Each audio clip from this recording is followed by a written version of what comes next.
It's already 10:09 Geneva time, so we will now officially launch this event.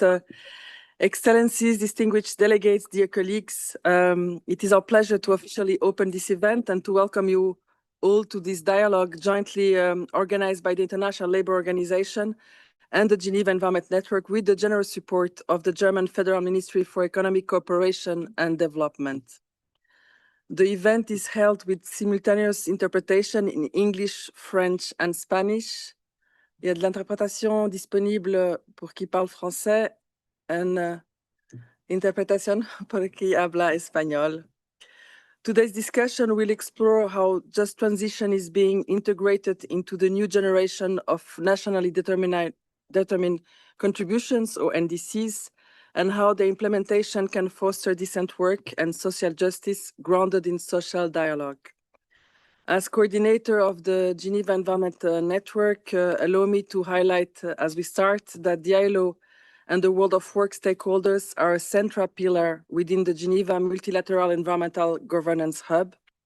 Their engagement is essential in bringing labor dimensions to the forefront of environmental policy making, helping ensure that the response to the triple planetary crisis of climate change, nature loss, and pollution is ambitious and also fair, inclusive, and rooted in the realities of workers and communities.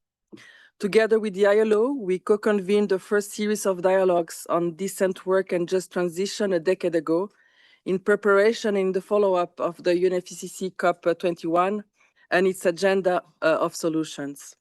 Since then, the uptake of just transition within NDCs has increased. Today's event is an opportunity to bring together perspectives and integrating a just transition into the new generation of NDCs and ensuring their implementation promotes decent work and social justice. As countries update their NDCs, advancing a just transition is essential to meet global goals while creating decent work, reducing inequalities, and ensuring no one is left behind in the shift to low emissions and resilient pathways. So before we move forward, let me remind you that the documents presented, the summary, the video of the event will all be made available on the webpage of the event. And it's now my pleasure to invite Mr. Fabian Lange, who is joining us online, and he's a senior policy officer within the German Federal Ministry of Economic Cooperation and Development, to deliver his remarks. Over to you.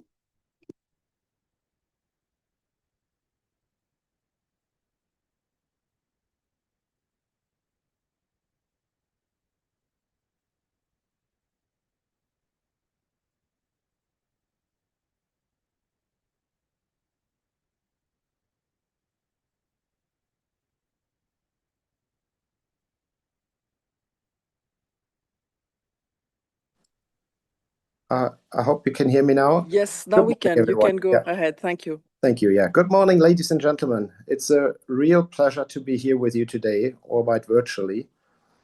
First of all, I would like to thank the ILO and the Geneva Environment Network for facilitating this exchange today.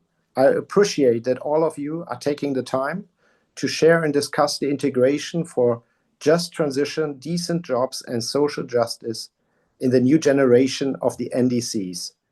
That's a very important topic.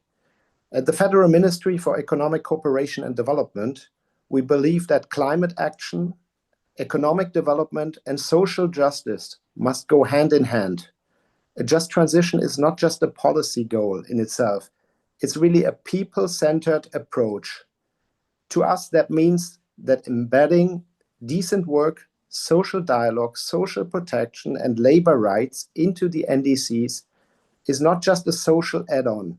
It's really essential to durable climate action, political legitimacy, and long-term resilience. Leaving no one behind requires international design so that efforts to mitigate climate change do not deepen inequality. A crucial success factor is really the inclusion of trade unions, of social partners, to ensure the transition is both green but also fair. We need strong collaboration between policymakers, workers' organizations, employers, civil society, and financial providers to design and implement socially just NDCs.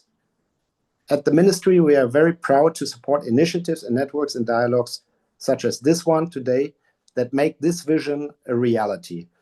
I really look forward to the discussions today and to hearing your perspectives and experiences. So thank you very much, and I hand back. Thank you very much, Mr. Lange. We'll now turn to our hosts. We are joined by Mr. Mustafa Kamal Gueye, who is the Director of the Priority Action Program on Just Transitions here at the International Labour Organization. Mr. Gueye, over to you. Thank you very much, Diana. Distinguished delegates, excellencies, ladies and gentlemen, welcome to the House of Social Justice and Decent Work. The ILO is the only tripartite agency in the United Nations system with the important mandate to promote the decent work for all and advance social justice, and to do that in a process that brings together representatives of governments, workers, and employers' organizations.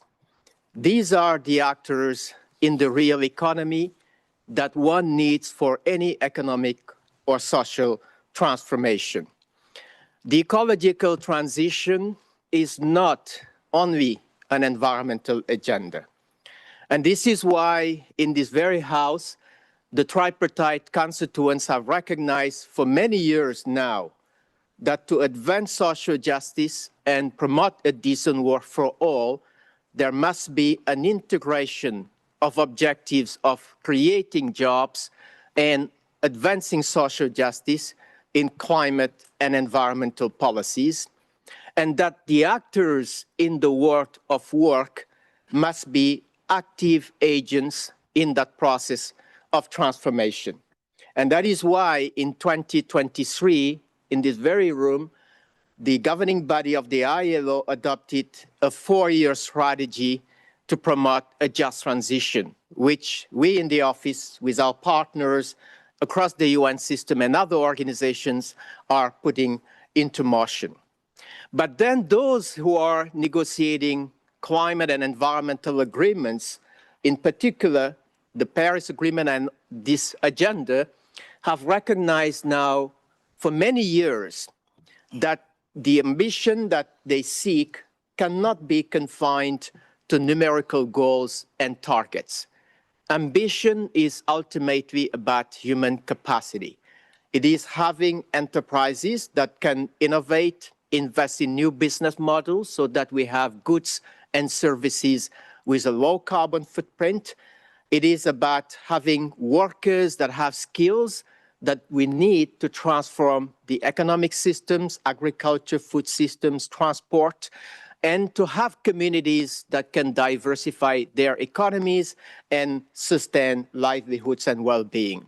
So this is why addressing these social dimensions in the NDCs were very critical, and why collectively we have put a major effort with our tripartite constituents in the NDC 3.0 process of last year. So we hope that this dialogue, where we are very pleased and honored to have representatives of countries, governments, workers and employers from around the world come to share their experiences in terms of what they have done and how they want to take it forward, will be hopefully a very insightful exchange to guide the work we do going forward. So we're very pleased to partner with Geneva Environment Network and to have the honor of having with us representatives of governments here in the permanent missions in Geneva, but also online, and representatives of social partners. So without further ado, I will just walk you briefly through the process. We had,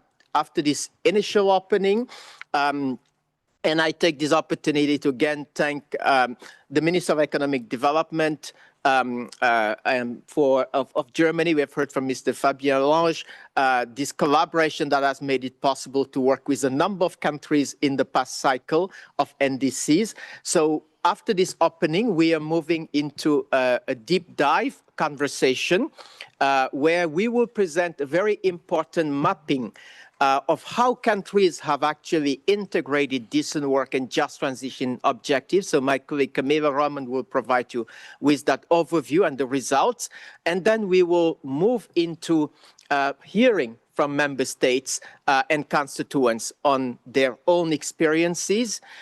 We will go in the last part where we will present you an initiative that the ILO with the Minister of Development Cooperation, Economic Cooperation and Development of Germany and others are putting into motion, which is a global gateway for a just transition, and we will be closing the meeting. So without further ado, I now would like to turn to the first panel, the presentation of this important mapping, and turn over to my colleague Camilla. Camilla, over to you, please. Thank you very much, Mustafa. It's good morning, good afternoon, good evening to everyone. Thanks again for joining. So I'll get straight ahead with presenting the findings of a mapping we've been conducting over the past 2 years. But before we actually discuss the findings, again, a short recap on why it matters to integrate just transition in nationally determined contributions to the Paris Agreement. The first reason is that if we integrate just transition considerations in climate plans, and NDCs are pivotal climate plans, we are able to leverage climate action as an engine of decent work creation and as a way to deliver social justice by integrating climate objectives on the one hand and decent work objectives on the other. The second reason is that addressing just transition in NDCs helps to really address the opportunities, but also the risks that derive from climate change and the climate transition itself, because the impacts of climate change and of the transition are far-reaching for the world of work. The third reason is that by integrating just transition in NDCs, we are able to make sure that policy responses are relevant to needs on the ground by real economy actors, by workers, of communities, of enterprises.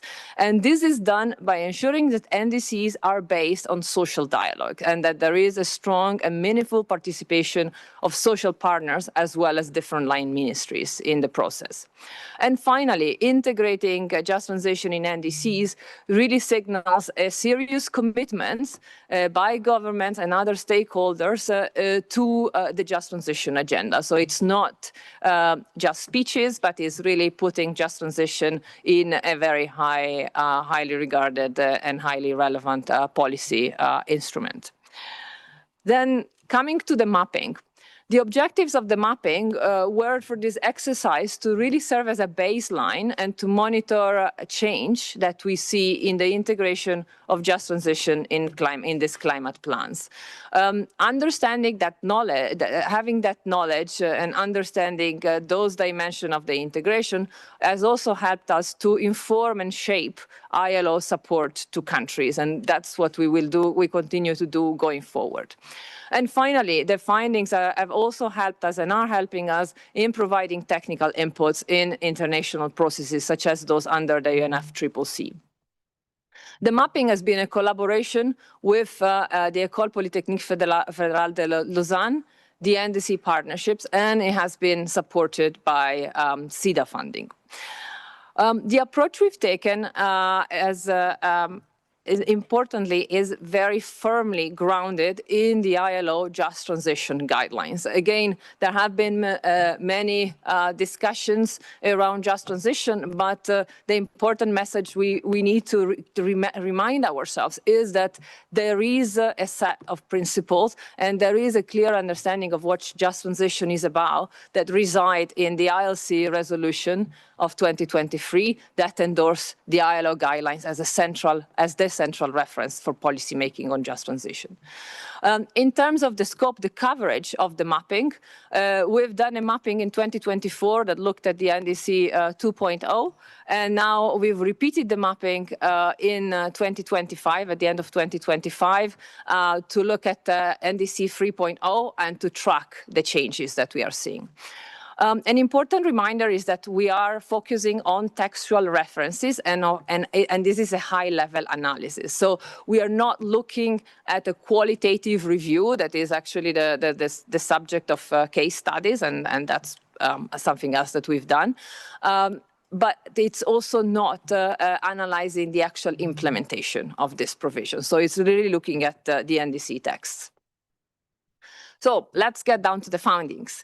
The first element that we consider is whether NDCs have explicit references to just transition. And obviously that's an important indication of the level of integration. We are seeing that from the previous rounds of NDC, around half of the same set of countries we are considering, which is 123 that had submitted up to November 30.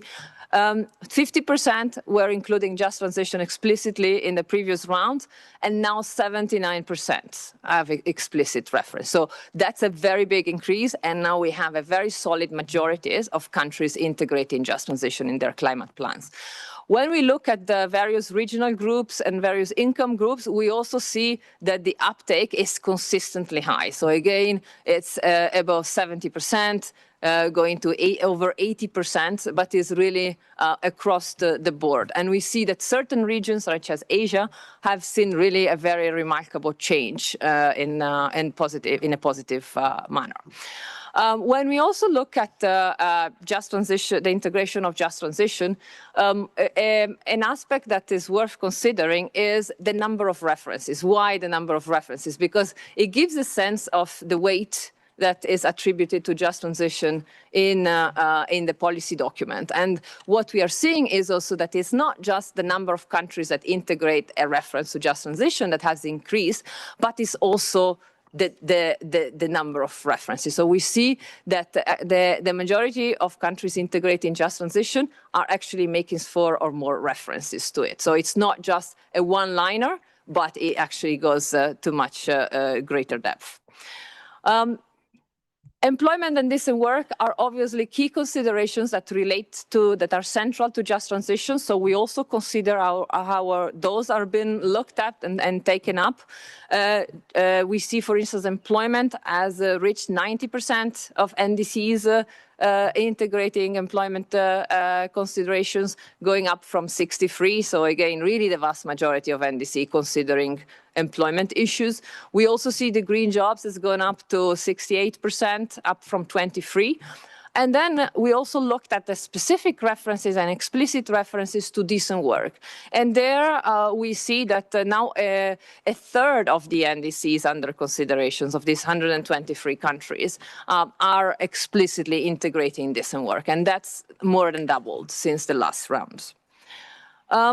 Again, another dimension that we looked at and is an integral part of just transition is how social inclusion, social equity, and gender have been addressed. And again, we see a very important uptake with 70% of NDCs that refer to social equity, social justice, or similar concepts. And we see also that social justice, explicit mentions of social justice is present in 70% of NDCs. And so again, a trend of increase, and in many cases, a very substantive one.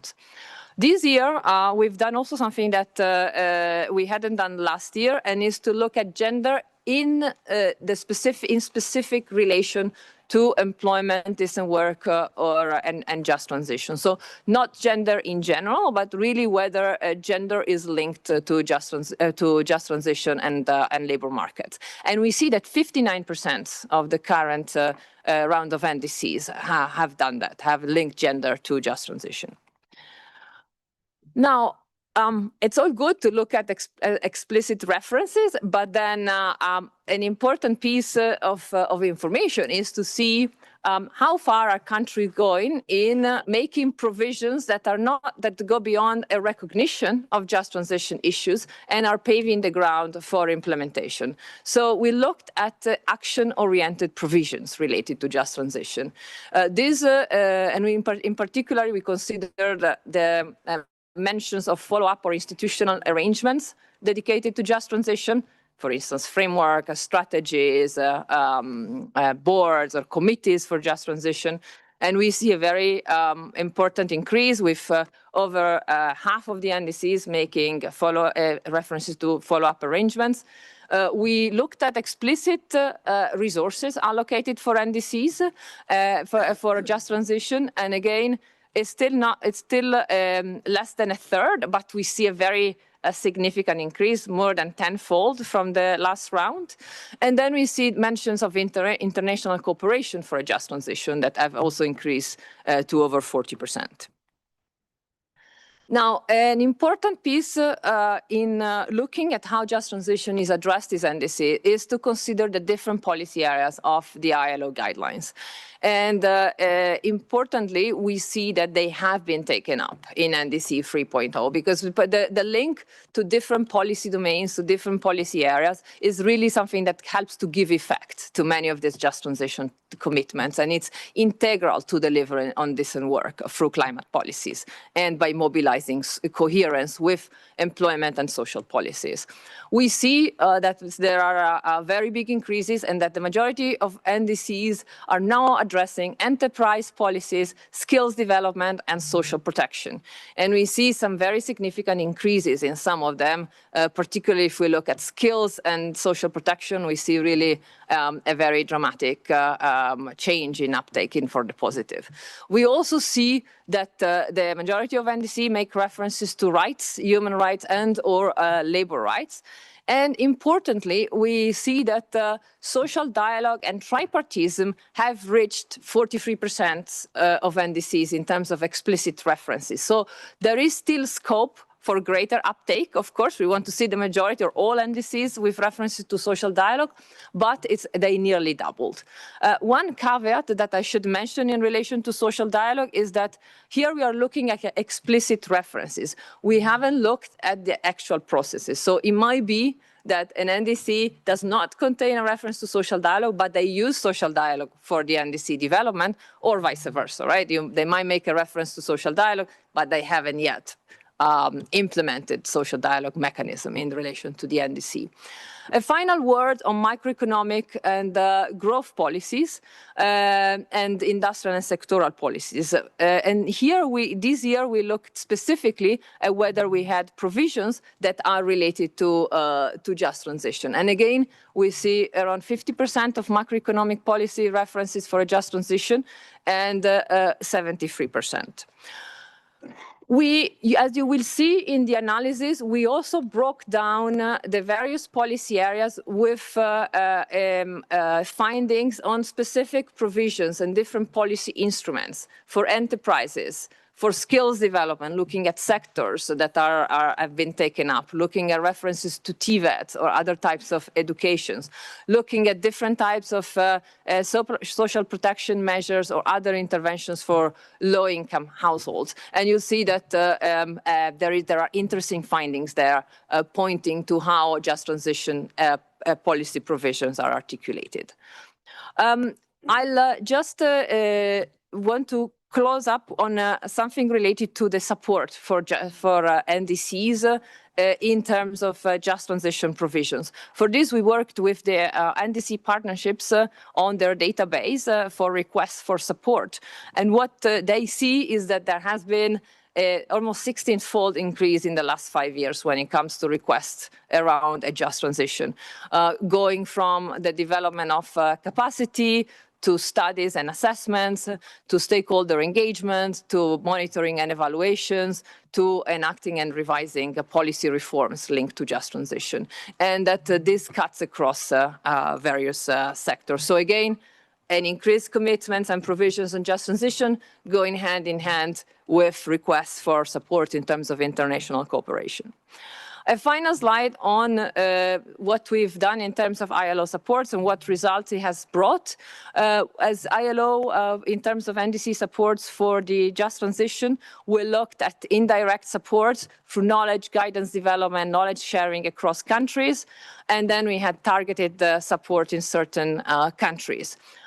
This obviously only looks at the targeted supports because you've got the findings overall for the rest. And what we see that out of the 28 countries that have submitted their NDCs by 30 of November and that received ILO support, they went from 39% to 89%, having explicit references to just transition. So obviously, we are very pleased of the collaboration with these countries, and we are looking forward now to turning this into implementation. With that, here is the link for the QR code for the mapping, and very happy to continue the conversation. Thank you so much, Camilla, for this very important presentation and this important action we took in collaboration with the NDC partnership and through our partnership with SIDA. So I would now want to turn to my colleague, Celine Perrin-Bista from the Social Protection Department from the ILO to kick off with some initial reflection. As social protection, as we have seen, is one of the policy areas that many countries have referred to in their NDCs. Celine, over to you, please. Yeah, thank you very much, Mustafa. A very warm good morning to everyone. And thank you, Mustafa, for bringing the spotlight to social protection in this discussion. Indeed, it's quite encouraging to see how social protection has gained more importance in the NDC. We still believe that the symbiosis between social protection and climate action is still remains still untapped, and there's still a lot more that we can do. For example, when we think about social protection and climate, the first policy instrument that comes to our mind is how social protection will respond on an ad hoc manner to climate disaster through cash transfer. But unfortunately, this is not the only measure that exists in the area of social protection to help this link between social protection and just transition and climate action. I would like to start with another observation that currently only half of the global population has access to at least one social protection benefit. And when we look at the 20 countries most affected by climate, only 8% of the population has actually access to social protection. So when I was starting my remarks by saying that this synergy between social protection and climate action is still largely untapped, there's indeed a lot more that can be done to improve the role of social protection to support the climate action. And if you allow me, I would like to share a few examples and to illustrate more concretely how social protection measure can indeed be linked to the climate action. If we look at mitigation first, let me take very concrete examples. In Spain, Germany, South Africa, when this transition from the mining sector to the greener economy was undertaken, social protection through unemployment benefits combined with reskilling policy, as well as early retirement options, were deployed by government to support the transition. This is one example of the link between social protection and mitigation. Another one that we may not have in mind is also social protection can be implemented by government to support the household when removing the subsidies on the energy. And this is an important measure that we have seen in many countries. Egypt is one of them, Senegal is another one. When it comes to adaptation, we even have more examples of how social protection can support the adaptation policies. For instance, the link between climate and its impact, climate change and its impact on health is increasing everywhere in the world. May I just give you a very clear example of this impact and how it affects also the workers. Nepali workers returning from the Gulf countries have increased kidney issues with kidney failure. And this is a concrete example on how this heat stress directly impacts workers and also, as a result, impact also the social and health policy that the government of Nepal should put in place to support those workers. Other examples are obviously in the agriculture sector. where we have seen, like in Nicaragua and Paraguay, some cash transfer deployed together with skilling program and also subsidies to introduce new technology to diversify the production and to move towards more nature-based solution. So those are multiple examples that we can quote. But the last message I would like to give here is social protection is also an important instrument to help the public acceptance of the action policy, of the climate policy. This is very important because social protection will be the policy instrument that ensures that everyone is included in this transition in an equitable manner and in protecting also the workers and as well as supporting the enterprises in this transition. So we're very grateful to see this expansion of the reference to social protection in the NDCs, but now come the question on how do we move with implementation and what can we do with implementation. First, as part of this effort to support the NDC preparation, two guidance notes were developed to explain this interaction between social protection and climate, and they were developed under the Task Force on Social Protection and Climate Action, led by Germany and the World Bank. And I was very pleased to hear the opening remark from Fabian on the BMZ, who has contributed greatly to this advocacy effort. Those two guidance notes exist. One is more talking to the social protection practitioner. The other is more talking to the climate and the climate actors. And now, if we move to implementation, there is still a need to support the countries in strengthening their social protection system, and in doing so, to continue guiding those reforms and the extension of social protection, continue guiding those reforms through the international social security principle that have been agreed internationally, and also through a very sound social dialogue, as you mentioned, with the workers and the employers' representative.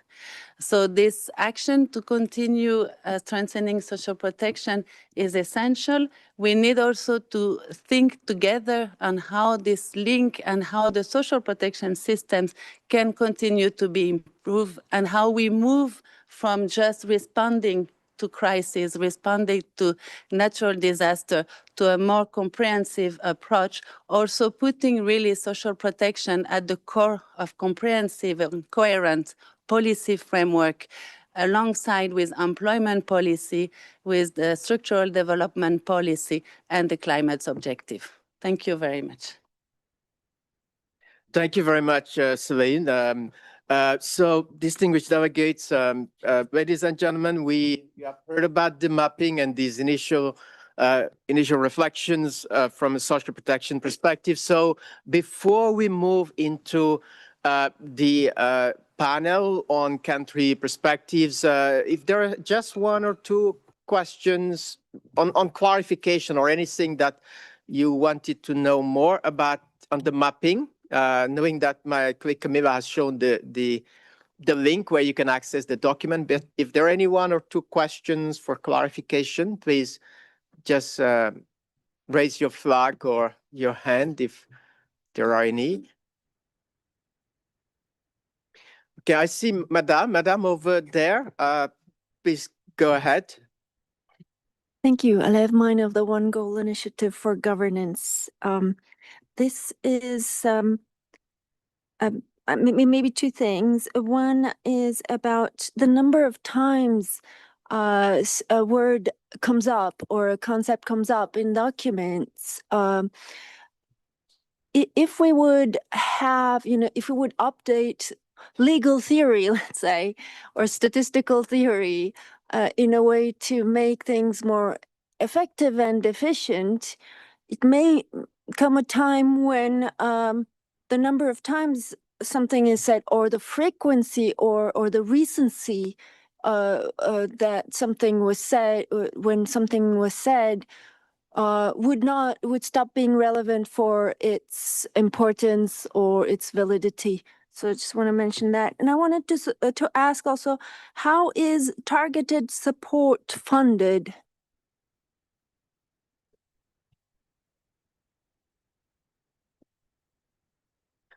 Thank you very much, Madame. That's very well noted. So perhaps we have time for one more question for clarification, or if there is.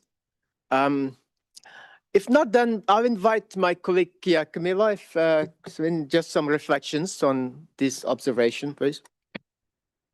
Thank you. Indeed, I couldn't agree more. In fact, that's why we are not just looking at frequency, but the finding on frequency is one of the aspects that has to be looked at together with whether there are provisions for that are action-oriented, and then we break it down in terms of integrated measures, dedicated frameworks, and so forth. So indeed, I think it should not be looked at in isolation, but it should be looked at as part of the broader discussion on how just transition is articulated in NDCs. The reason why we are looking is that at that dimension is because there is a difference in the current state of how policies are formulated.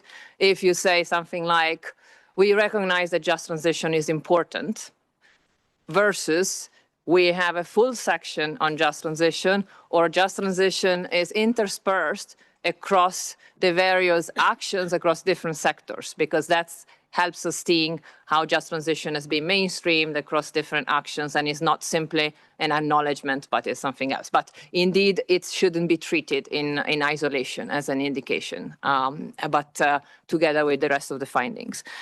Regarding the support, we are excuse me, we are lucky to benefit from collaboration with a number of funding partners that have placed an important emphasis of NDCs, CEDA, BMZ, the French partnerships, and many other are an example of that. These obviously have been pivotal in our support to countries in NDC development for a just transition. Thank you. Thank you very much, Camilla. So, distinguished delegates, ladies and gentlemen, so we are now ending the first part of this session and turning to the second and third part. So I'm pleased to invite my colleague Olga from the Skills and Employability branch of the ILO Employment Policy Department to kick off this part. So Olga, maybe we can just reshuffle. So you come over here with your panel, and I'll go there. And then we will also invite colleagues Alicia Voza and Mr. Akar from the Permanent Mission of Turkey that will be closing our meeting for us to join us over here. So Olga, up to you. Do you want to stay there, or we switch, or? I think you're comfortable there. Okay, fantastic. Please go ahead. Thank you. So thank you, Mustafa, and good morning, everybody, or good afternoon also to our participants online. We continue our deep dive, as Mustafa has defined this morning, now going to more sort of practical side of the story. We heard all these impressive numbers Camilla presented to us, and very interesting examples of cases on social protection from Celine. And indeed, the mentions of just transition grew up to 79% from 50% in NDC.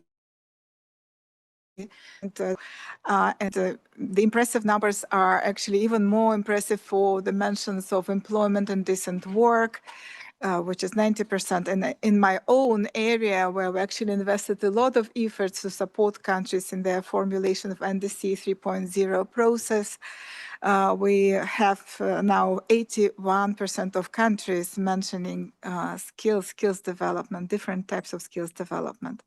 However, we also know that only around half of those mentioning, less than half of those mentioning these very necessary measures, formulate them in the actionable way. So the question is, of course, to what extent what we have on paper is just something to document, recognize, which is already a step forward, or are there concrete steps planned, and what also countries exactly plan to do in terms of the implementation of these ambitious plans. So we have a very interesting panel today, which is truly hybrid, because we have some participants sitting next to me and some participants in this panel online. We have representatives from countries, from governments, but we also have representatives from social partners, also from countries, from the national level, as well as social partners from international level. So these are the so-called active agents, also Mustafa mentioned at the beginning, those ones who, are those who formulate the task in the NDC 3.0, and then they will be the ones also to coordinate the implementation. And therefore, it's also an important discussion for us as an agency that supports the countries in their just transition policies to understand what is planned and where most of support would be needed.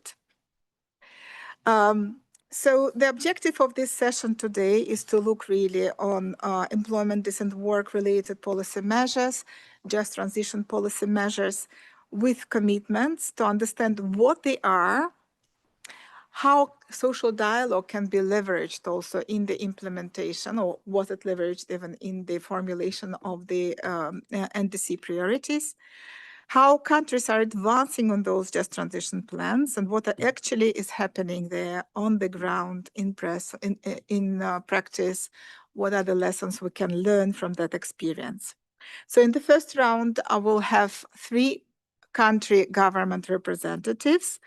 We have distinguished panel representatives from Permanent Mission of Barbados, a Deputy Permanent Representative Kay Seeley, here in person.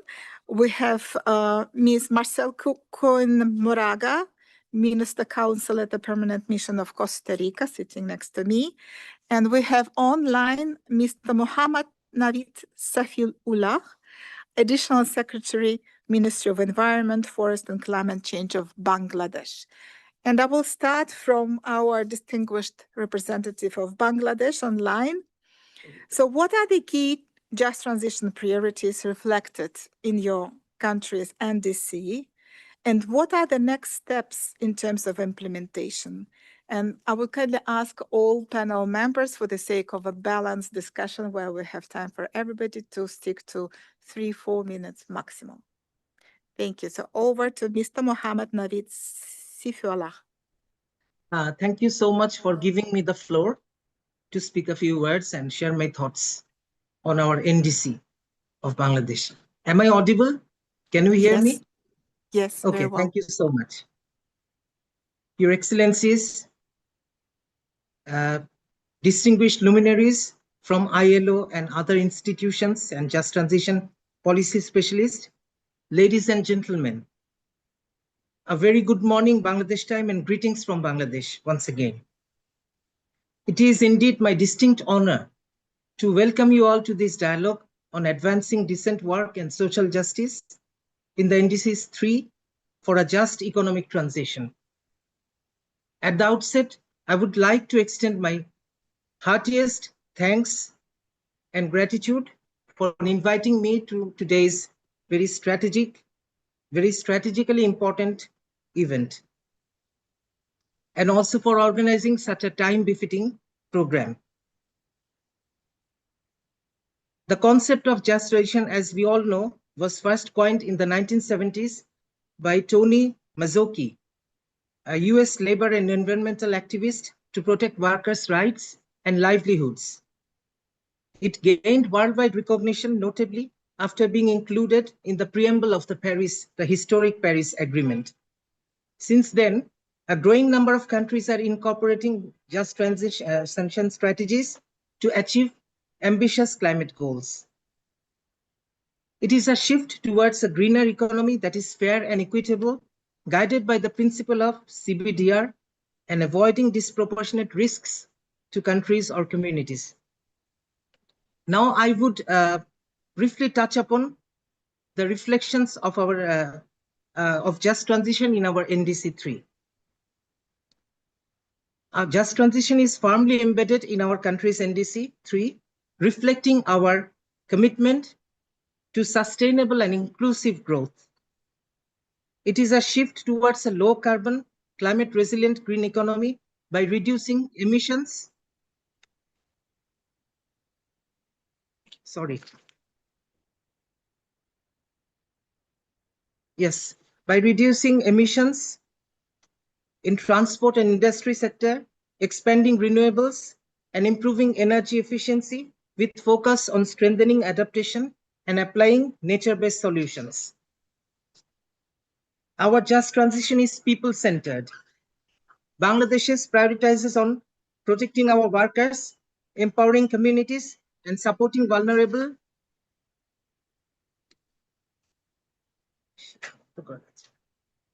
I'm extremely sorry. I was pretty busy a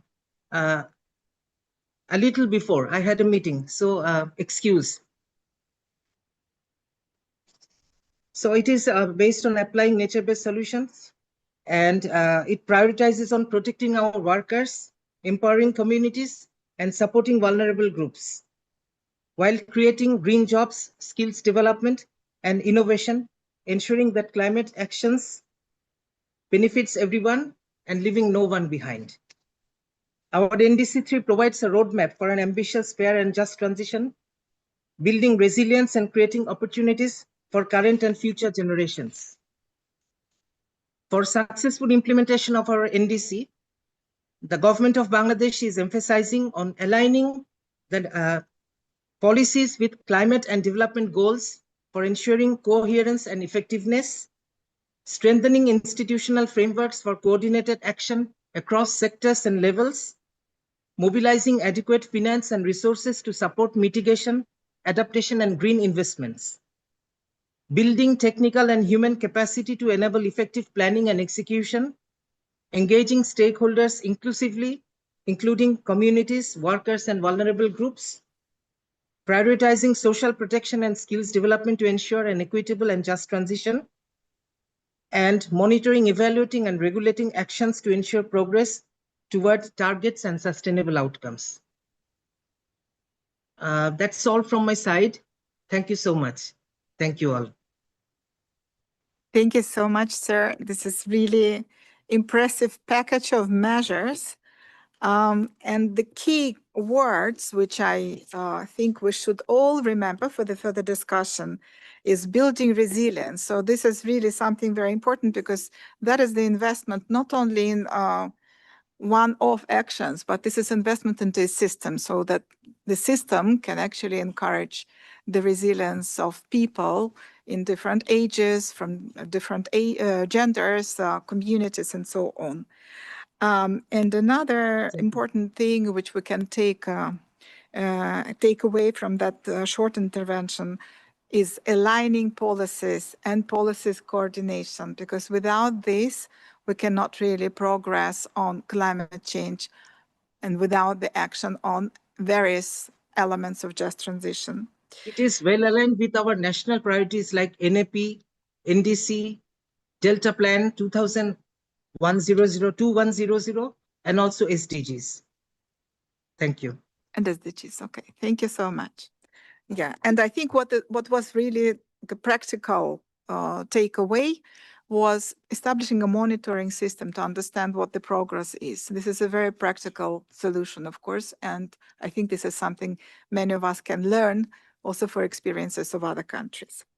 So now the same question, what are the key transition priorities reflected in your NDC, and what the next implementation steps? And this question goes now to Ms. Kay Seeley from Barbados.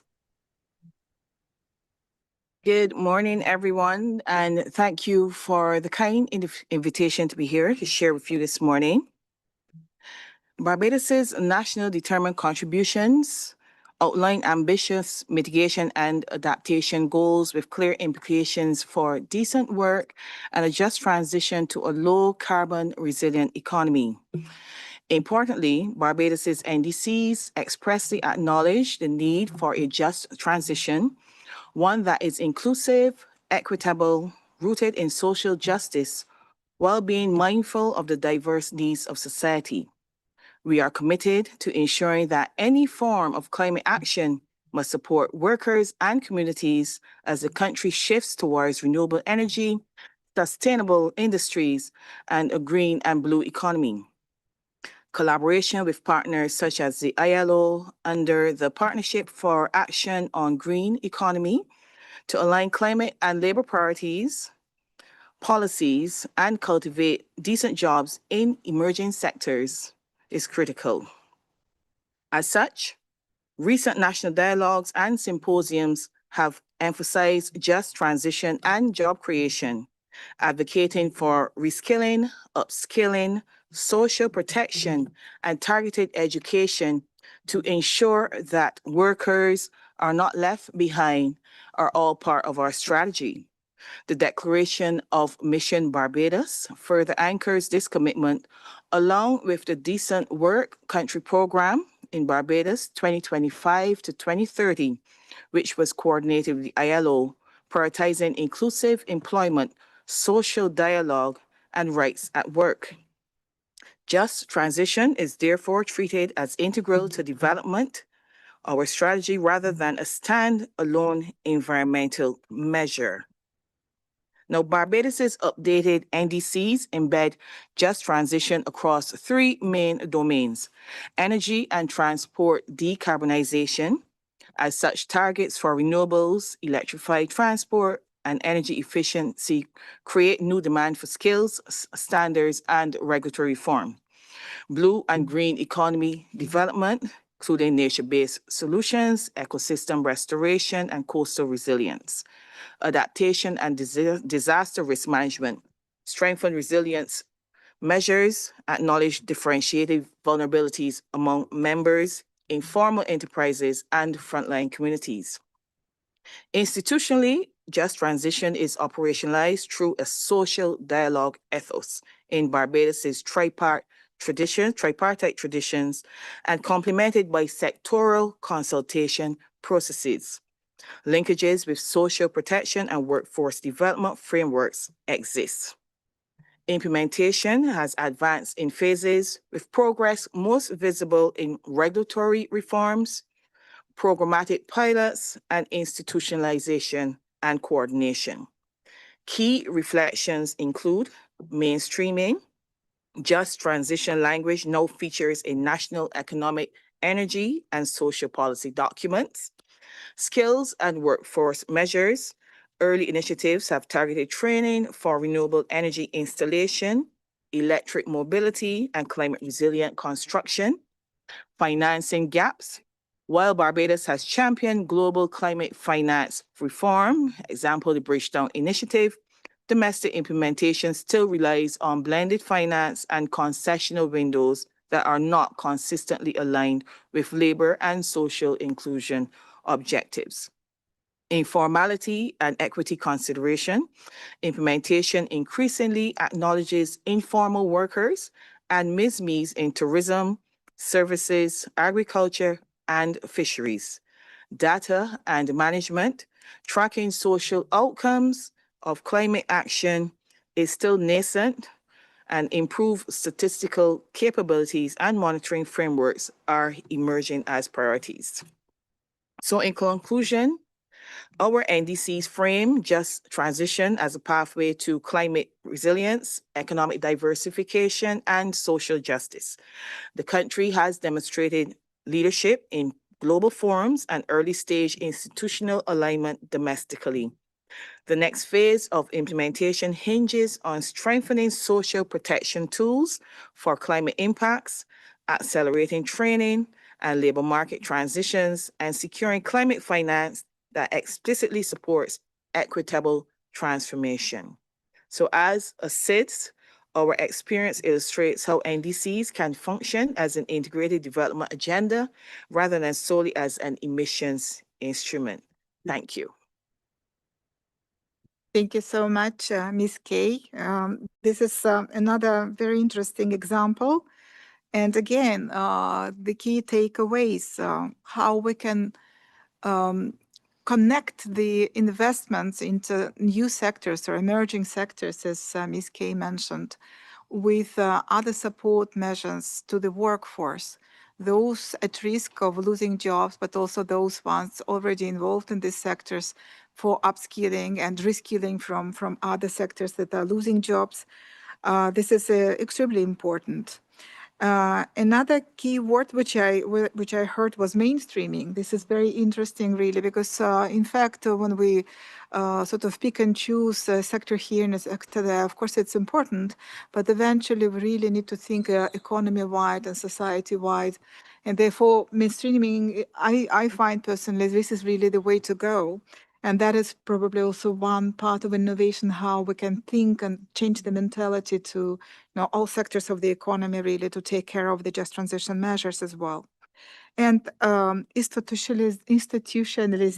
institutions, very important, because if we want really sustainability of measures, at a systemic level, again, we don't want just a one-off task. We want resilience of the systems. So really, we need to invest into the systems. From this point of view, institutions are very, very important. And also the representation of different parts of the economy, different sectors of the economy, but also public and private sector.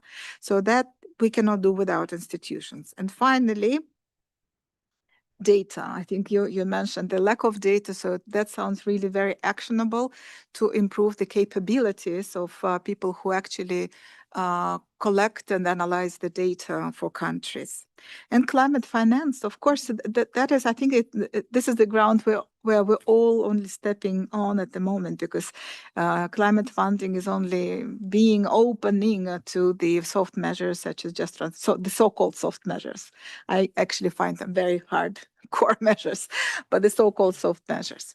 So thank you so much, Ms. Kay. And I turn now to Ms. Marcela from the Permanent Mission of Costa Rica, where we also had quite impressive collaboration with the country. Please share your experience and the way forward. Thank you very much. Good morning, colleagues. I am very grateful for the kind invitation to be here with you today to share Costa Rica's best practices, experience, and implementation on this matter. First of all, to start, we have to understand that Costa Rica has a very strong framework of public policy instruments focused on consolidating a sustainable development model, decarbonization, and just transition.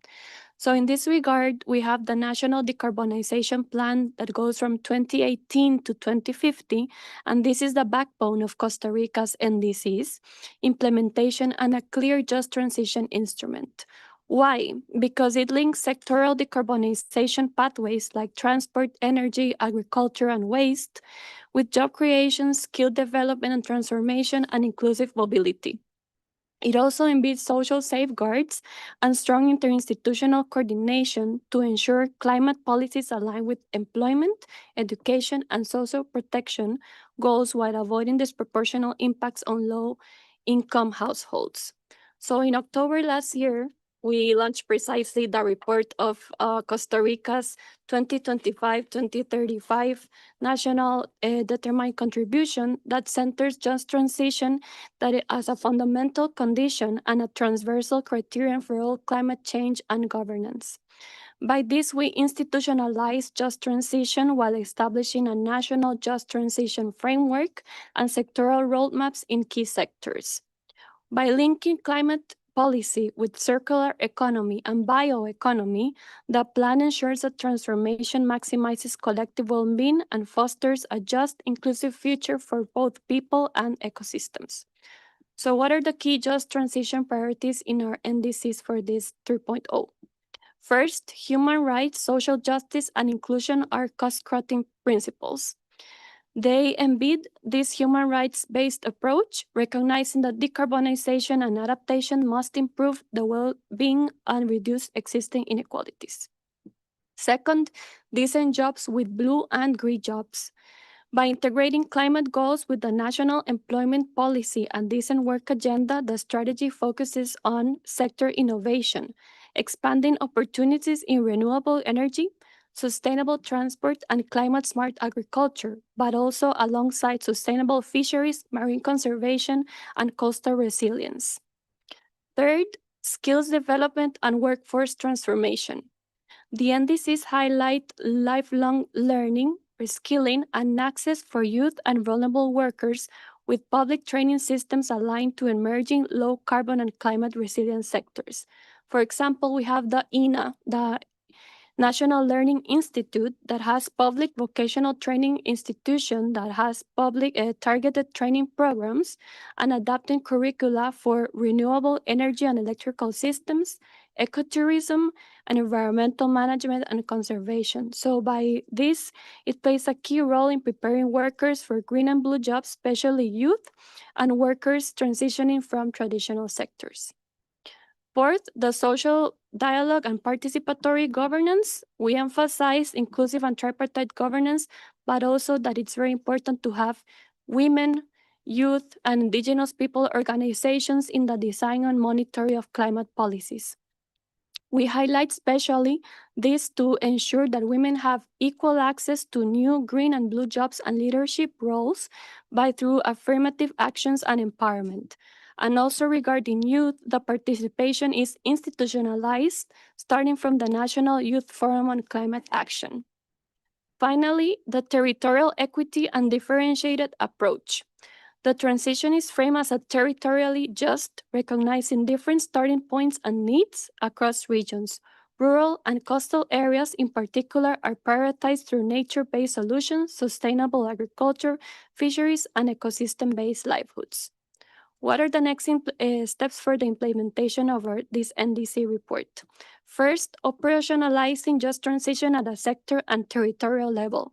So we're moving from a high-level goals to localized execution. Second, we're strengthening labor market data and monitoring by leveraging the National Climate Change Metric System called CINAMEC to ensure full traceability of progress, including social and gender disaggregated data. And third, we must mobilize inclusive finance for a just transition by articulating the NDCs with the National Development Plan and the Public Investment Plan to secure funding for transition costs. So to conclude, Costa Rica's experience reflects a clear commitment to policy coherence and long-term planning. It demonstrates that climate action and social equity are not competing objectives, but mutually reinforcing ones when they are approached to an integrated human rights-based approach. The next and most critical challenge lies in the implementation at scale, ensuring that institutions, financing mechanisms, skill systems, and labor framework translate this vision into tangible improvements in livelihoods, well-being, alongside measurable climate outcomes. Thank you. Thank you so much, Ms. Marcela.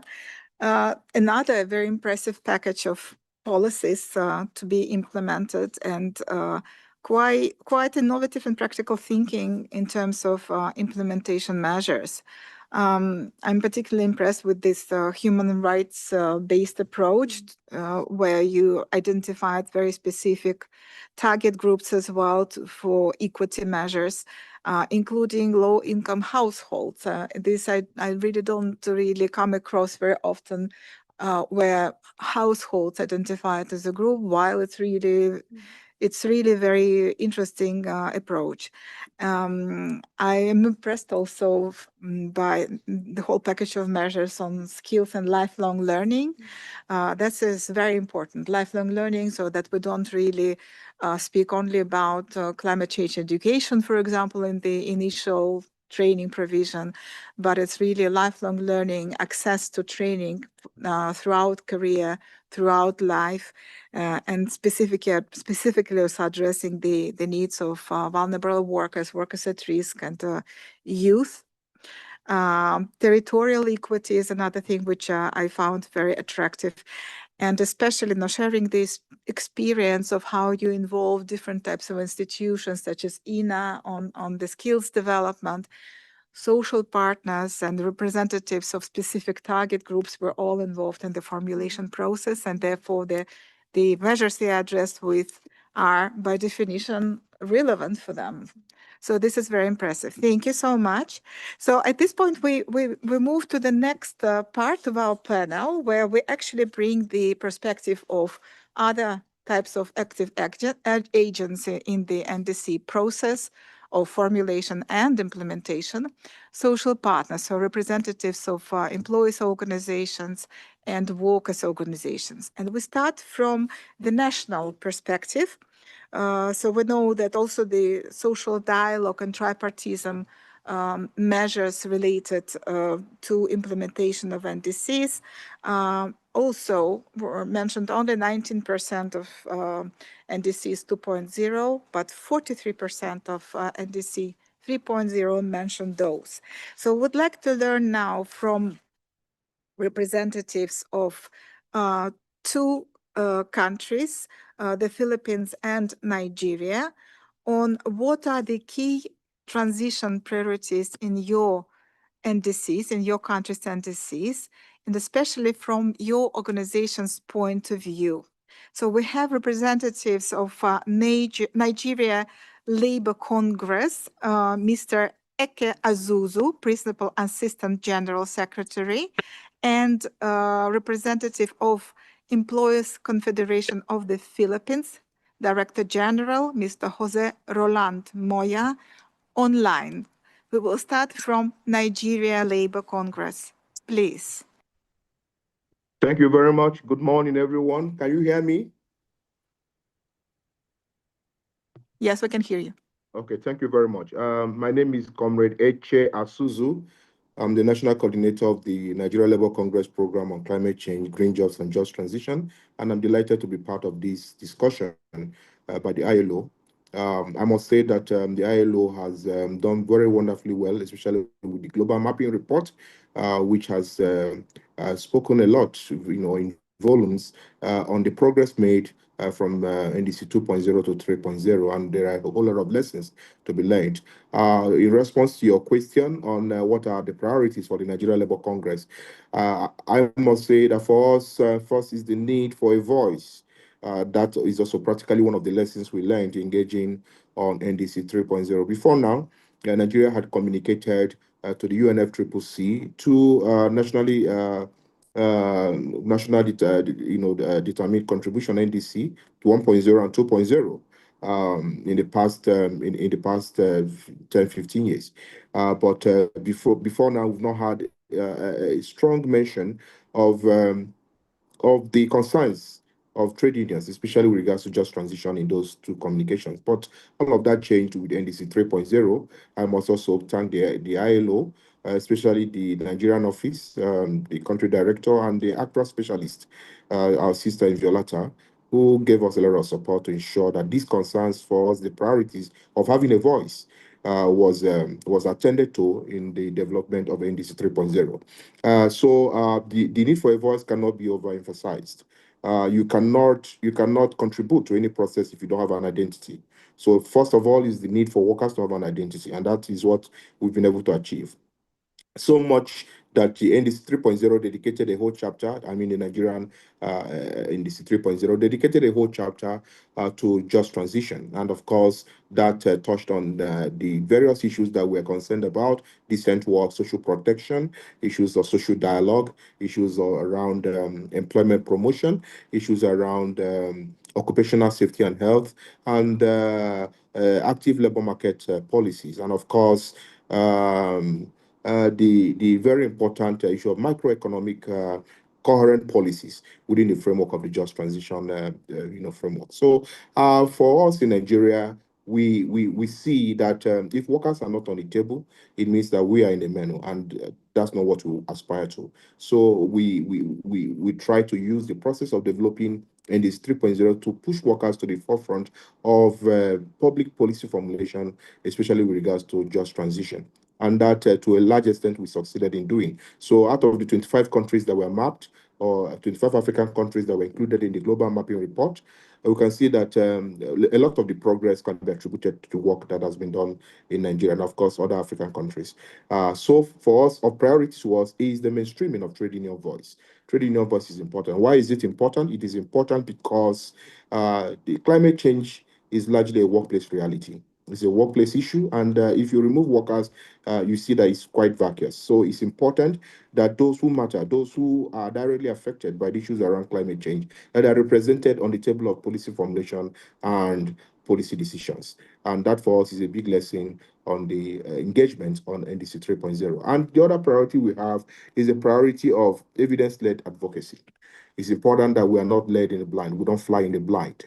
So it's important that we put a lot of attention on evidence, research, inquiries, trying to get empirical data around some of the issues that we talk about. And that has that went a long way to help push our positions across the line.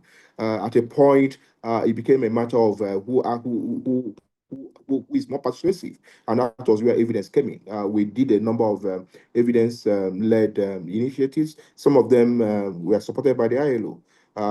Talk of the inquiry on the positions, the position comparative studies on the different positions around just transition and how it relates to Nigeria. I think that came strongly for us because clearly from the different submissions made by different bodies, including the ILO, ITUC, and other regional bodies and even national organizations, we were able to look at where we were situated as a country, especially with regards to trade unions. And that helped us to frame our arguments, frame our positions in a way that that actually made sense to policymakers and to gatekeepers in our country. So I think evidence-led advocacy is very important. That for us was a priority. We cannot go forward without evidence. And that is the whole essence of the global mapping. It's about evidence. Some of the statistics and the facts that have been distilled in that report will go a long way in actually situating where we are and where we need to be. So I think going forward, it's important that that the whole processes, whether at national, regional, or global level, should prioritize evidence and also try to mainstream other voices, not just scientific voices. We should also try to see that other voices that so far have been marginalized in terms of evidence gathering that are also mainstreamed, especially talking about the IPCC process. It's important that we ensure that all the voices that matter are in that, within that space to ensure that no one is left behind and that no one is pushed behind. And then for us, very important for us is also collaboration and synergies. That for us was very important in the work that we did to push trade union position in the just transition process. We had to rely a lot on synergy building, relationship building, institutional, relationship development to ensure that we had the necessary support to push our arguments through. At a point, it became an issue of, who wields the biggest muscle. And there you need a lot of institutional support. And that for us was a big lesson in framing our positions and advancing our issues on the JT. So it's something that we all can learn from. That in pushing across positions, especially in a highly competitive and contested space like the just transition space, it's important that we build the relevant institutional relationship and synergies. And of course, with the media, public communication is important. Those are some of the things that came very top for us, in pushing across the JT issues, for Nigeria. And going forward, I begin to see the need for capacity building. Yeah, a lot of that was done in the past 1 year or so, but we need to do more, especially now that the global attention is geared towards implementation. From negotiation to implementation, we need to begin to build the capacity of our constituents, capacity of trade unions, capacity of employers, to be able to understand where the issues lie, what should be the priorities, what should we be looking out for, especially when the talk is about coherence, so what are the key issues that we should be minded about to ensure that no one is left behind and no one is pushed behind. So going forward, we want to see that we have the right kind of support, to be able to equip our members to be able to understand what to look out for and where to make emphasis and also where to actually make more demands to ensure that we achieve climate justice. And then also, finally, is the issue of looking at the broader dynamics that shape climate justice advocacy. And we're talking about economic and social policies. For us, we have also, from our engagement, seen that this is not just about climate justice. This is also about social and economic justice. And then you begin to look at the the situation of countries like Africa. From the global mapping report, you can see clearly in terms of financing, Africa is down, way behind. In fact, it's the lowest in terms of initiatives that can actually attract financing on climate change and just transition. I think Africa is around 4%. And then you look at the issue of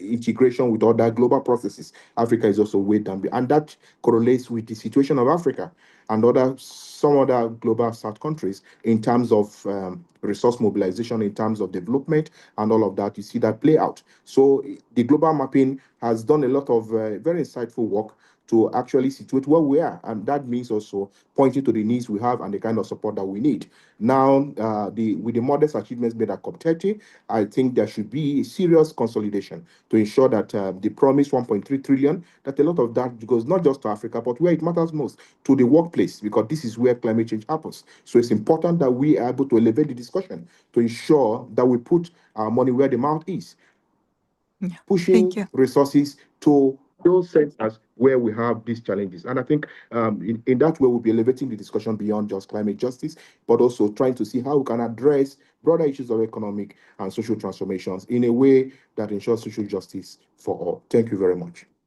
Thank you. Thank you so much, Mr. Asuzu. This is a very impressive intervention. Of course, we need to think in terms of mainstreaming the role and recognition of the role of trade unions in the whole process of nationally determined contributions, because these are the people who are the means for the implementation of any ambitious plans of NDCs themselves, sectoral investments, etc. Because without workers' hands and brains, these will not be implemented.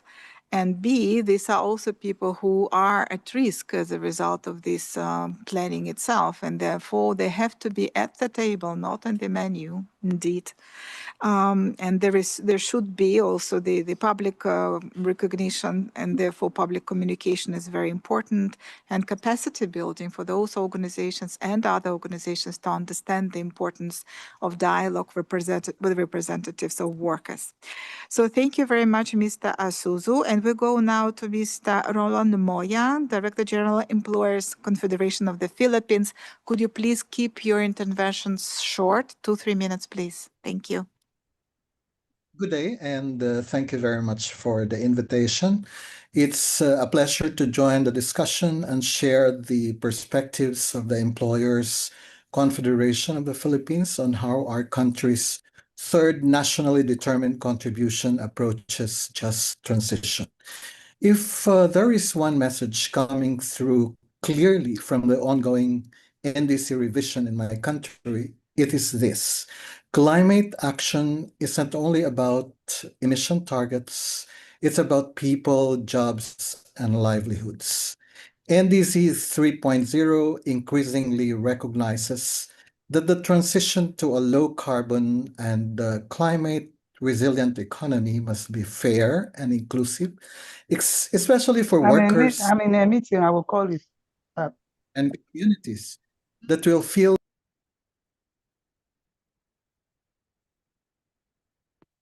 I think we lost the connection.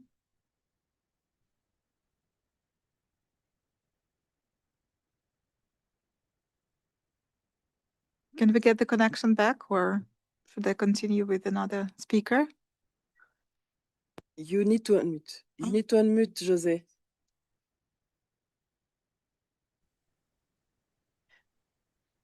Yeah. NDC. Wonderful. We can hear you now. Please continue. Yeah, it places a stronger emphasis on skills development, social protection, and stakeholder participation, particularly in sectors like energy, transport, agriculture, and industry. At the same time, it acknowledges a very practical reality for a developing country like the Philippines that ambition must be supported by finance, technology, and capacity building.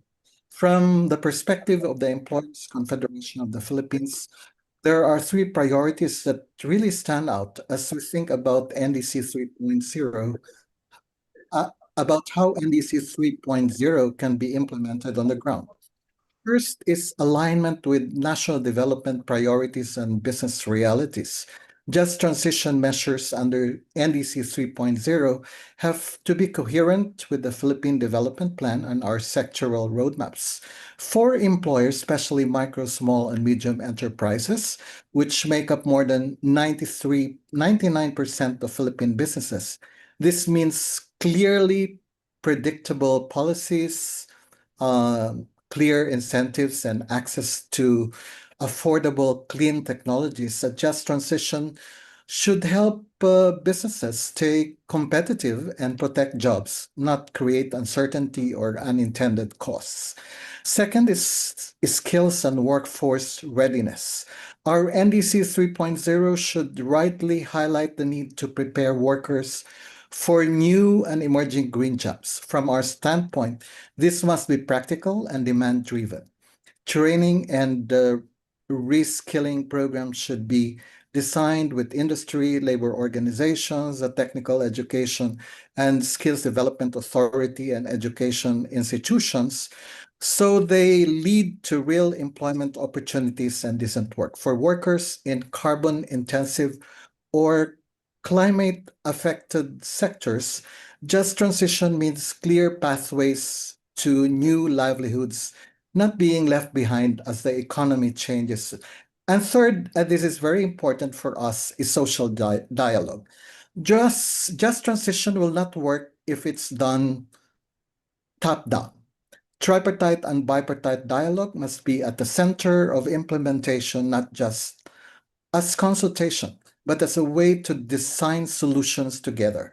This is why ECOP entered into the 2024 Bipartite Declaration on Just Transition with Labor to ensure that employers and workers jointly manage climate-related change while upholding labor rights and enterprise sustainability. So in summary, NDC 3.0 sets the right direction. From ECOP's perspectives, the real test now is implementation, timing principles into practical programs supported by accessible finance, technology transfer, skills development, and structured social dialogue. If we get this right, just transition becomes an opportunity to modernize Philippine industry, create decent jobs, and build a more resilient and inclusive economy with the businesses and the workers as partners in the process. Thank you very much.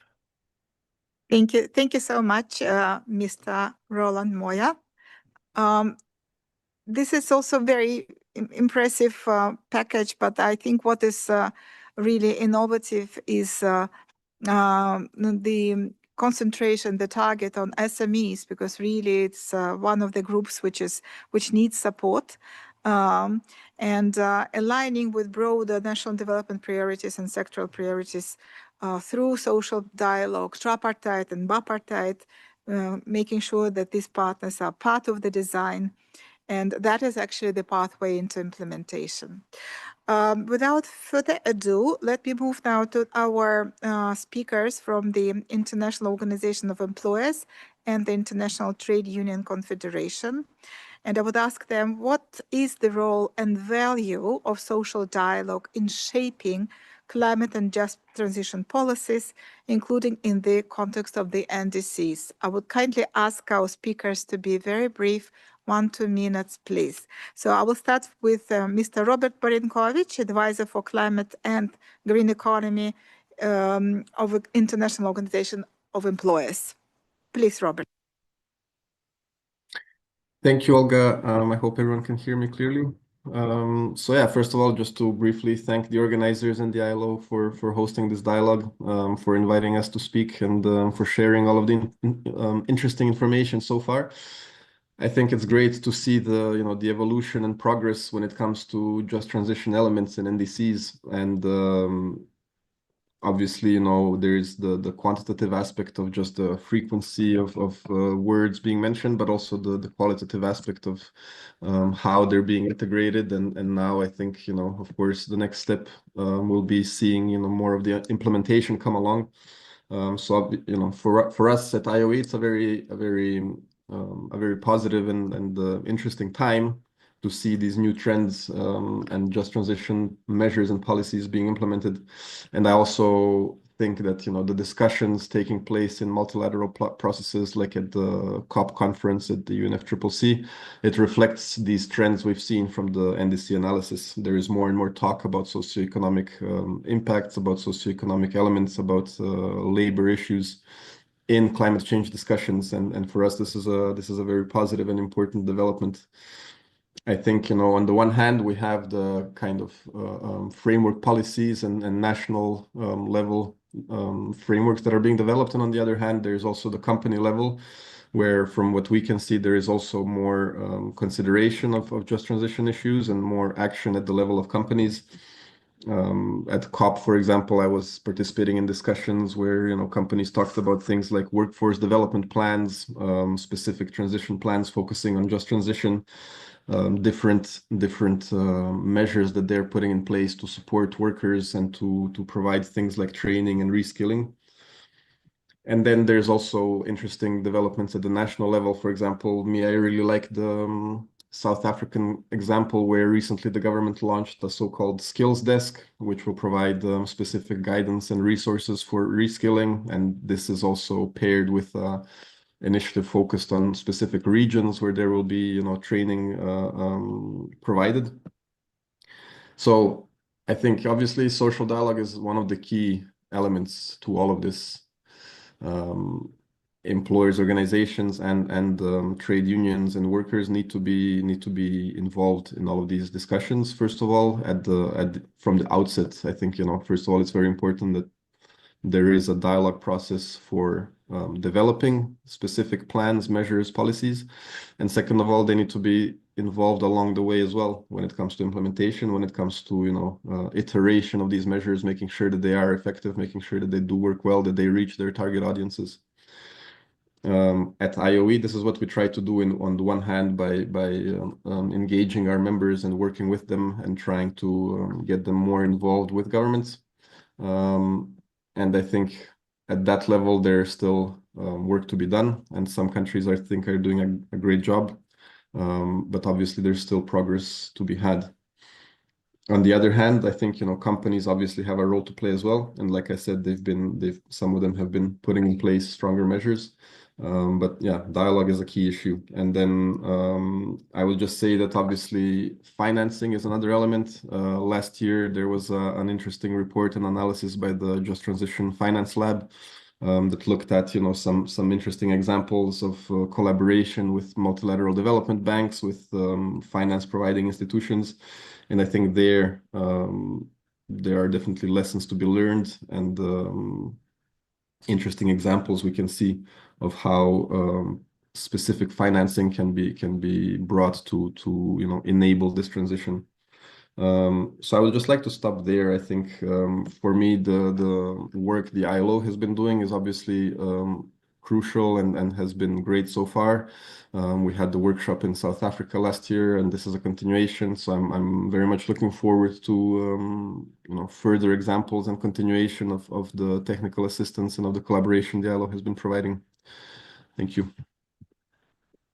Thank you so much, Robert, and also thank you for appreciating our work. Of course, we are looking forward to continuing this wonderful collaboration. And I think it's really important to the work also done by IOE by providing these frameworks at different levels, international, national, company level, that help also all participants, all agents of NDCs to path the way to the implementation of NDCs. And yes, financing, I think I would be very interested actually to maybe have a dedicated discussion and lessons learned on how just transition measures can be financed and what are the good practice examples. Perhaps that is something we can discuss also internally. So without further ado, I now turn to Mr. Bert de Wael, Global Climate Policy Coordinator at the International Trade Unions Confederation, with the same question about the role and value of social dialogue in shaping climate and just transition policies, including in the context of NDCs and now from the point of view of workers' representatives. Please, Bert. Thank you, Olga. I hope you can hear me well. Yes, we can hear you well. Yeah. Thank you for the invitation to share our view on this very important question, this very important issue. First of all, I support 100% the intervention that my colleague Etche just made before.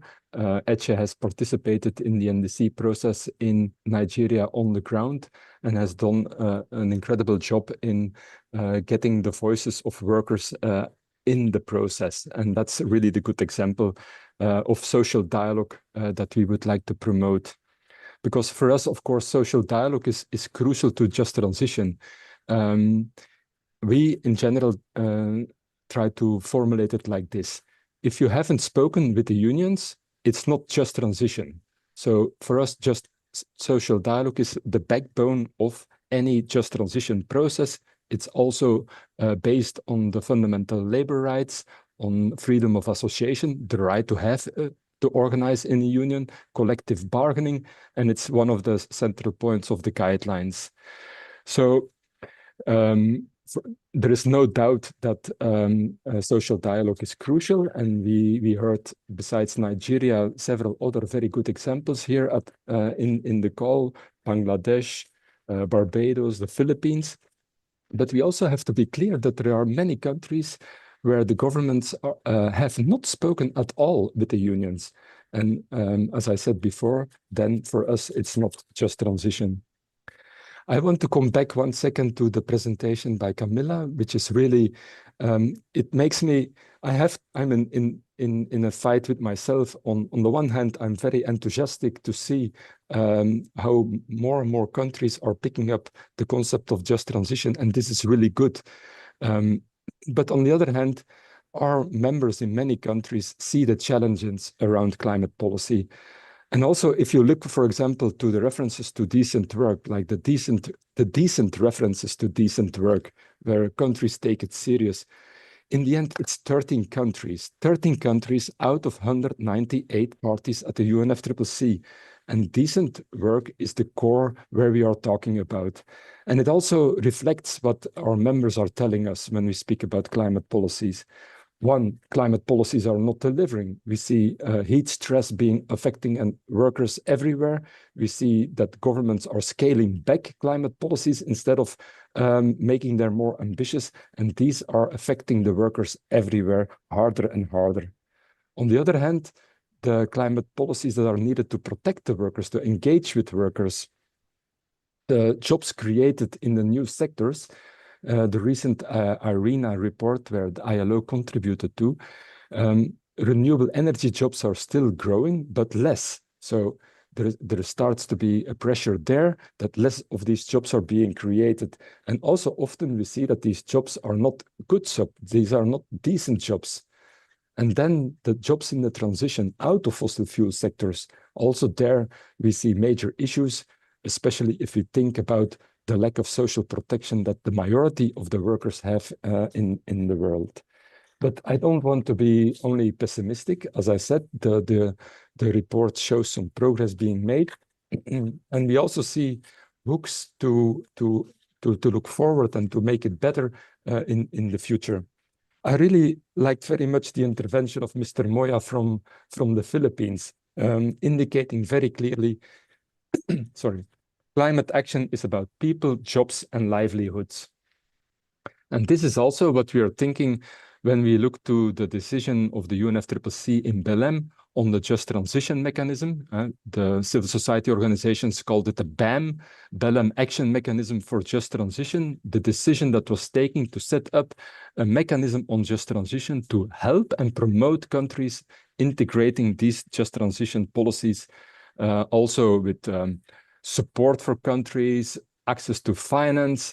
So this is a crucial instrument that's being created at the multilateral level, and we have to work together to deliver on this. All social partners, governments, we have to show, actually, as Mr. Moya was saying, that doing this through social dialogue, together with the unions and the employers and the governments, we can show the way in better and more effective climate policies. And that's what I hope comes out of this discussion on the NDCs and how just transition is being dealt in it. Thank you very much. Thank you so much, Bert. Really interesting perspective also from the point of view of international organization representing workers, of course, those workers that are affected, but also those workers that are meaningful for the implementation. So we still have maybe a couple of minutes for questions from the floor or comments on your perspectives also on the NDC 3.0 implementation mechanisms. Please. Any questions, any interventions? Yes, please, and please introduce yourself. Thank you very much. My name is Sean O'Connell from UNDP. Just first, congratulations to the ILO, such an important mapping, such an important piece of work done that sets us up not just for NDC 4.0, but for implementation of NDC 3.0. And I just wanted to really congratulate you for trying to ground the mapping on explicit references to these things. They are important to have these references because they give something on the ground for actors to work with. They say, you know, you made this explicit reference, so now we have to work with it. Just in that context, with the World Bank, UNDP published a report on the legal foundations for just transitions, just to remind people that the NDC and just transition processes don't happen in a vacuum. They happen with existing obligations with respect to the environment, climate, labor, human rights, etc. So in that regard, we are doing a complementary assessment to the ILO on the human rights integration in NDC 3.0. And my question is to you, Marcela, if you don't mind, just really excited to hear how much importance Costa Rica puts on a rights-based NDC 3.0. From our early assessment, we've seen Costa Rica, as well as Mexico, Marshall Islands, Vanuatu, real explicit references on human rights. So just question to you is, what is the real importance of human rights as a framework for your NDC, and what does it mean now we're moving towards implementation? Thank you. Thank you so much. Let me collect if there's maybe another question. I can take maybe another one question or comment. No? Okay, in this case, Marcelo, please. Thank you very much for your question. Yes, as you may know, for Costa Rica, we try to integrate the human rights-based approach in all of our public policies, but we do really see the link between the human rights-based approach and the NDC's implementation moving forward. And this is what we're trying to do as a cut-cutting principle along the whole report for the 2025-2035 3.0. Because what we think is that just transition is a consolidated principle, design, and implementation that goes hand in hand with specific governance and articulation with the National Development and Public Investment Plan. So we're really trying to have inclusion with all of these vulnerable communities and people in situations of vulnerability to try to have the SDG, you know, leaving no one behind. And for this is necessary to have a human rights-based approach, because if we're talking about ecosystems, climate change, climate action, climate governance, we have to also think about the well-being of the people. So this is mainly the main scope that has to be also as a cut-cutting principle throughout not only climate action, but along everything we do. And here we put a special emphasis also in gender equality, and also other groups, less indigenous peoples, that are really, really important to the development of the country, and Afro-descent population also, youth, as I said before, and all of this has to be integrated in a national policy that articulates everybody in the table, on the negotiating table, because they're also going to be impacted by these measures. So that will be my answer to your question. Thank you so much. So I think we can conclude this very interesting, fascinating discussion, really, and reminding ourselves the key takeaways. The NDCs are not existing in the vacuum. They should be linked to the national development policies, priorities, also sectoral priorities.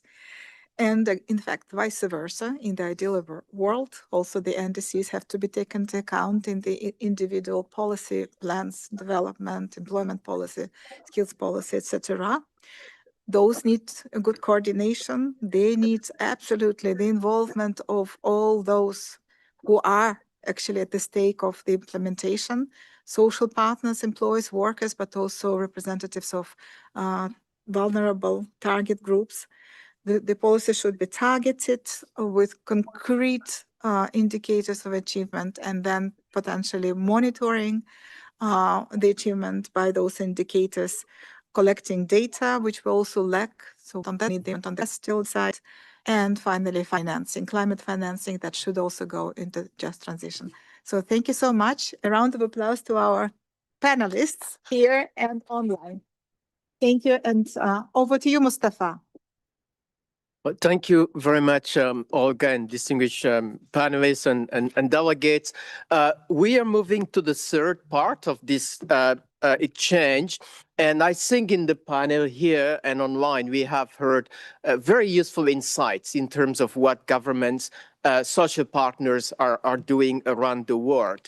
And as we look ahead towards implementation, one of the initiatives that we are taking at the ILO in collaboration with development partners is to set up what we call a Just Transition Gateway.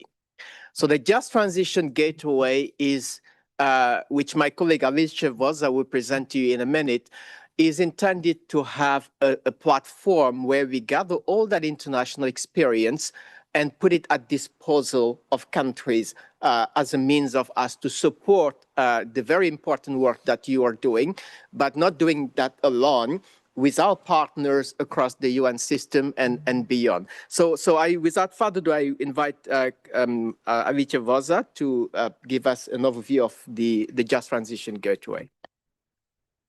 Thank you. Thank you very much, Mustafa. And good morning again, everyone. As Mustafa was mentioning, indeed, the urgency of creating a just transition policy gateways comes from hearing the stories like we have heard this morning from different countries, and the urgency to create a repository of examples of concrete policies, strategies, actions that can take place on the ground and be originated by different governments, different ministries within governments, but also by other stakeholders and particularly by our social partners.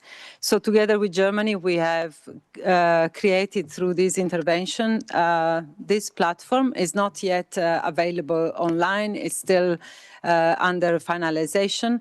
Allow me to share, maybe to start with, very short videos that gives you an overview of how it looks so that you get the look and feel of this platform, and then we can maybe unpack a couple of features and pages that can be of interest. So we start with a short video.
We hope the content will be as good as the music. Thank you very much. And maybe we can also share a couple of slides. But as you have seen, the idea of the gateway is to answer basically two fundamental questions.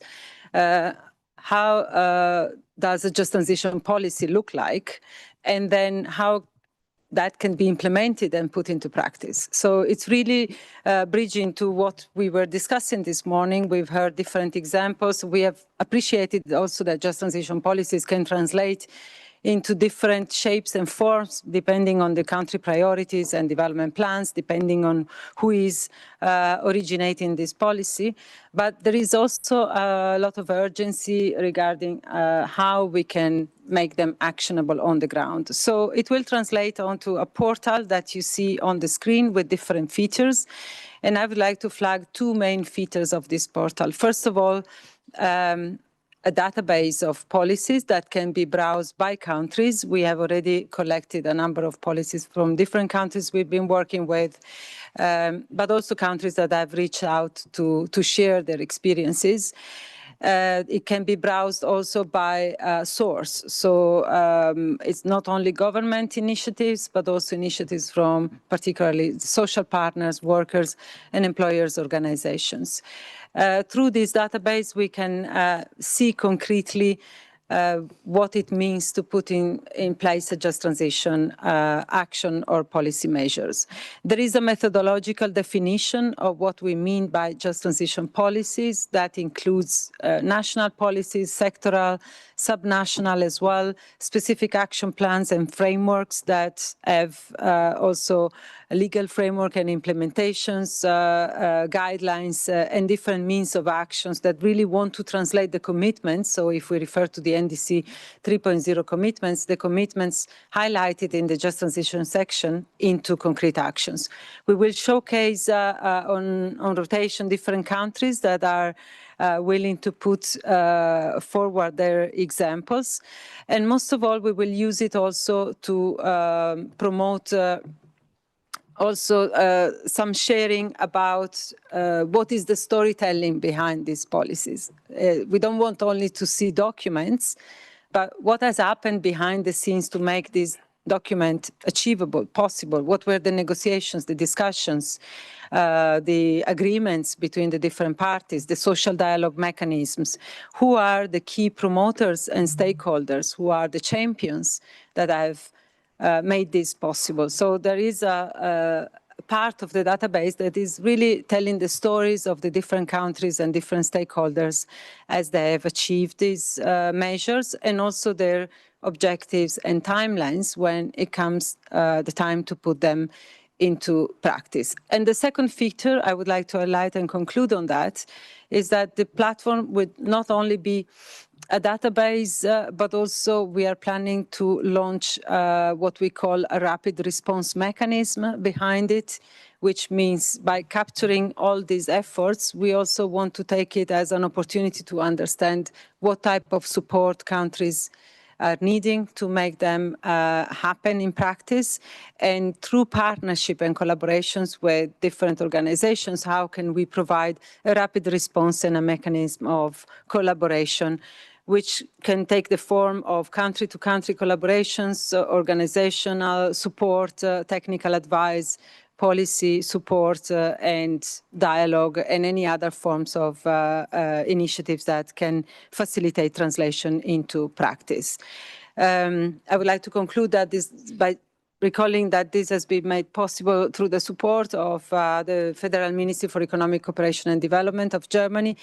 As it grows, the gateway is open for partnership and collaborations, and we will keep you posted on the launch date and also on the concrete mechanism that we will put in place to become part of it. Thank you very much. Thank you very much, Avicenna, for the invitation to member states and institutional partners on the process of co-creation of the gateway.